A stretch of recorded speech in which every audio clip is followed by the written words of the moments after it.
Hello, my name is Dr. Kay Toomey, and thank you for joining me for this brief introduction to the SOS Approach to Feeding program. In the early 1990s, as a pediatric psychologist, I recognized that we needed a way to more comprehensively understand why children don't eat and what to do to best help them. So, in collaboration with my colleagues from medicine, speech pathology, occupational therapy, dietetics, and mental health, we created a transdisciplinary program called the SOS Approach to Feeding program. SOS to us stands for Sequential Oral Sensory because these are the three main components of our program. However, we recognize that SOS also means save our ship because if you're the parent of a child who doesn't eat well, you feel like you're drowning multiple times a day. The SOS Approach to Feeding program was designed to be a lifeline to those families of children who are struggling with eating and growing appropriately.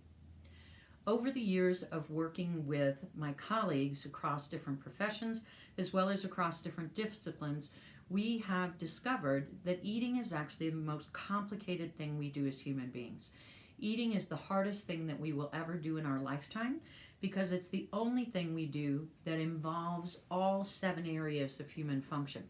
And we have to have each of these 7 areas working correctly, in addition to being able to integrate within and across all 7 areas in order to be able to eat and grow well.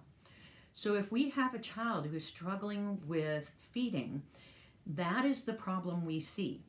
However, the feeding problem is literally the tip of the iceberg. It's what's underneath the water that we really need to focus on as the real reason why this child is not eating well.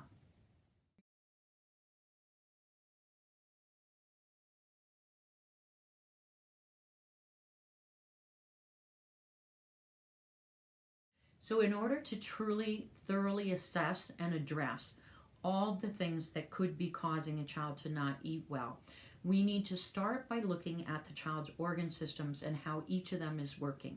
We need to understand the role that each organ system plays in eating and how it may be interfering with this particular child's ability to eat and grow. We also need to look at all of the child's muscle sets, including looking at how the mouth is working, as well as the child's ability to sit in a stable, upright, seated position and be able to feed themselves appropriately. We need to understand the child's capabilities within each of their 8 sensory systems. And yes, we have 8 senses, not 5 like we learned in school. We know there are certain times in development where all children are going to struggle with their eating, regardless of what various issues they're having or even if they are typically developing. We know that a child needs to learn how to get through those normal developmental transitions and be successful with their eating. Because learning is involved, we need to understand what is this child's learning capacity, what is their learning style, as well as what is their learning history, in order for them to really and truly feel like eating is a good experience and they want to continue to do it. Nutrition absolutely plays a role in whether or not a child is hungry enough and strong enough in order to be able to eat enough to grow well. And certainly the environment plays a role in how a child does or doesn't eat.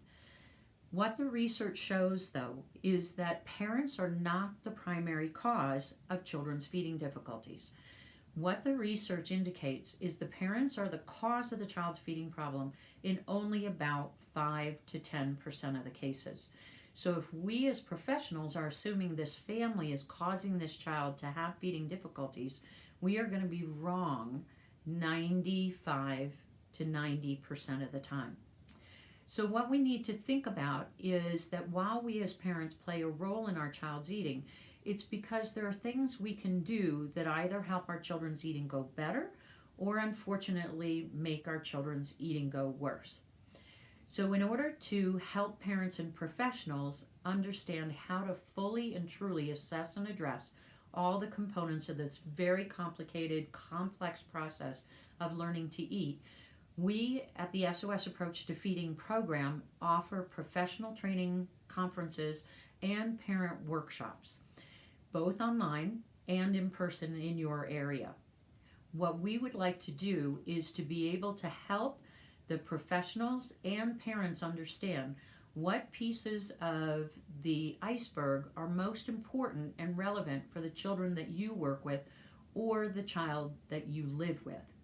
We are going to talk about the top 10 myths of mealtime that get in the way of people understanding what's really going on with the child and interferes with our ability to be most helpful to them. In addition, we're going to be teaching you the normal developmental pathway that humans need to follow in order to be able to eat and grow appropriately. Another thing that we're going to be discussing is the fact that the food choices that we make both in our homes and in therapy sessions play a critical role in the child's ability to develop a healthy, lifelong relationship with food. And then we are going to teach you feeding strategies to help this child be able to learn to eat a widely varied, nutritious diet.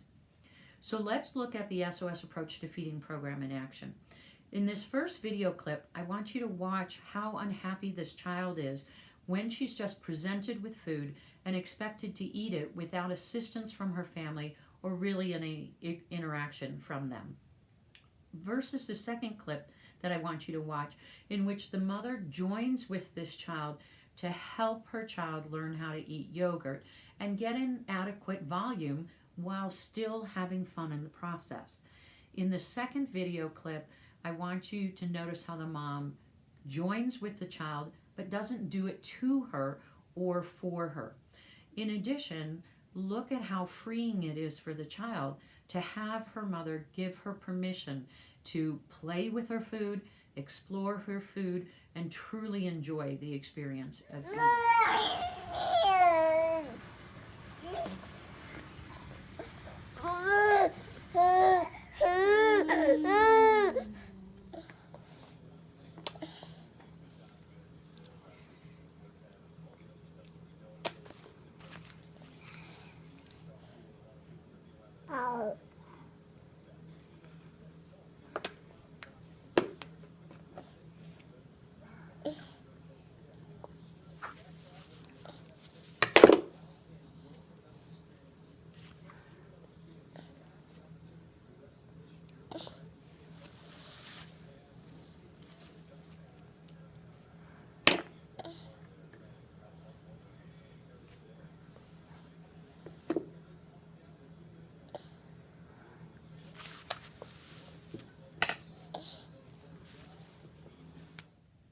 So thank you for joining me today for this brief introduction to the SOS Approach to Feeding program. I hope you will come to our website at www.sosapproach.com to find out more about our professional conferences, our parent workshops, and when we're going to be in your area, as well as our upcoming membership opportunities. Thank you again.